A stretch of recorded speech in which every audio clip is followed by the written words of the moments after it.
possível ficar fluente em qualquer idioma em apenas 3 meses. Se tu não acredita, fica até o final do vídeo que eu vou te mostrar como. Mas eu também vou te contar o porquê que tu não deve fazer isso. Pra quem não me conhece, eu sou a Liege, eu falo vários idiomas, mas não falo com ninguém. Quando eu era mais nova, eu tinha o sonho de me tornar poliglota e ser igual a tantos youtubers que eu admirava na época. Mas convenhamos, é um motivo bem raso. Não tinha viagem marcada, não tinha nenhuma prova vindo, não tinha nenhuma necessidade real. Eu só queria poder dizer que eu falava vários idiomas. Aí eu fiz o que qualquer pessoa que já quis aprender um idioma na vida já tentou fazer. Montei uma rotina absurda, coloquei meta de horas por dia de estudo, baixei vários aplicativos, troquei o idioma do telefone, comprei livro, tentei fazer um pouco de tudo. E no começo até que foi legal. Tu vê o progresso acontecendo ali em tempo real e tu tem aquela sensação de que tu tá realmente aprendendo alguma coisa. É bem legal. Mas o tempo foi passando, o cansaço do dia a dia foi batendo, ver aquele monte de letra no meu telefone parecia mais um monte de hieróglifo alienígena e a única vontade que eu tinha era de deitar na cama e assistir alguma bobajada no YouTube. Em português, é óbvio. Aprender idiomas, que é algo que eu gosto tanto, tinha virado uma tarefa dolorosa. Mais uma das obrigações das várias que eu já tinha. No final eu tava sobrecarregada, sem vontade nenhuma de continuar e com a sensação de que eu tinha falhado. Tudo isso por causa de uma meta que nunca fez sentido. O que significa ser poliglota pra ti? É ler livros no idioma? É assistir séries sem legenda? É conseguir se comunicar com os outros? Pra mim, ser poliglota é fazer tudo que eu faço em português, só que em outro idioma. E o problema disso é que envolve muitas habilidades diferentes, que não é fácil de treinar em 3 meses. E se tu é um ser humano com obrigações, com necessidades e uma mente humana, é impossível fazer isso sem também ganhar um burnout. Mas se mesmo assim tu quer se tornar fluente em um idioma em 3 meses, vamos lá. Eu assisti vários vídeos no YouTube, coletei todas as dicas possíveis e agora nós vamos falar sobre elas. A primeira dica é começar um curso. De fato, tu vai aprender num curso. Agora, ficar fluente em 3 meses...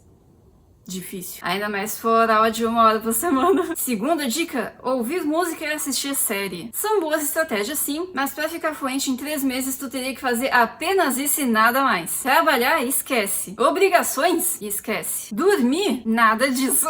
Fora que não adianta nada tu assistir a série se tu não pesquisar as palavras que tu não conhece, se tu não tentar formular frases novas com essas palavras, se tu não praticar o shadowing por cima da fala dos personagens, porque sem isso, esquece. Tu não tá aprendendo nada, tu só tá assistindo série mesmo. Terceira dica, falar com pessoas. Até dá pra fazer isso pela internet, mas pra tu ficar fluente em 3 meses, tu teria que alugar alguém pra ficar do teu lado 24/7. Falando só no idioma que tu quer aprender, né? É óbvio. Existe uma forma de fazer isso sem gastar R$1, que é arrumando um namorado estrangeiro, ou namorada. Mas se essa pessoa faz alguma outra coisa da vida sem ser conversar contigo, esquece.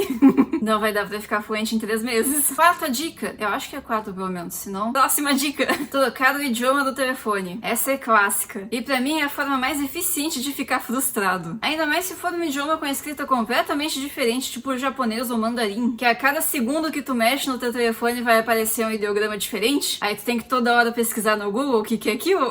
Resumindo, ficar fluente em um idioma em 3 meses é o segredo infalível pro burnout. Aí talvez tu pergunte, e se eu quiser apenas ficar num nível conversacional? Em 3 meses até dá. Exige bem menos energia do que ficar fluente, mas ainda assim exige muito esforço da tua parte. E quanto menos experiência tu tiver em aprender idiomas novos, mais doloroso é o processo. Eu aprendi francês e italiano em 3 meses, ou até menos. Mas eu não fiquei fluente, foi o suficiente para eu conseguir um nível conversacional. E tem que levar em consideração que eu tive um pico de hiperfoco, que tudo que eu queria fazer da minha vida era estudar idiomas. E eu tinha muito tempo livre também. Hoje em dia eu ainda uso o francês com uma certa frequência, mas o italiano... esqueci tudo, porque eu simplesmente não uso, né? Eu até entendo quando vejo algo escrito, consigo escutar algumas palavras e entender, mas não adianta, o meu nível decaiu muito. Mas também quem aprendeu uma vez é fácil de recuperar. É muito mais fácil tu revisar uma matéria que tu já viu do que tu aprender ela do zero. Antes eu falei que o meu sonho era ser poliglota e que eu eventualmente acabei desistindo. Mas como vocês podem ver, hoje em dia eu sou poliglota. E como que eu me tornei poliglota se eu tinha desistido? Simples, eu foquei em um idioma por vez. Eu aprendi inglês na escola, depois fiz mais uns 6 anos de japonês, depois mais 2 anos de alemão, depois francês por uns 3 meses, depois italiano por um pouquinho menos. Quando eu vi, eu já tinha me tornado poliglota. Para se tornar fluente em um idioma, é necessário ouvir e repetir aquelas palavras muitas vezes, até aquilo se tornar algo natural para ti. E isso leva anos, não tem jeito. Até dá pra fazer isso em 3 meses. Mas, pelo bem da tua saúde mental, eu não recomendo. Deixa aqui nos comentários, tu já tentou ficar fluente em um idioma em 3 meses? Como é que foi a experiência? Dá like no vídeo, compartilha com o maior número de pessoas possível, por favor. Obrigada.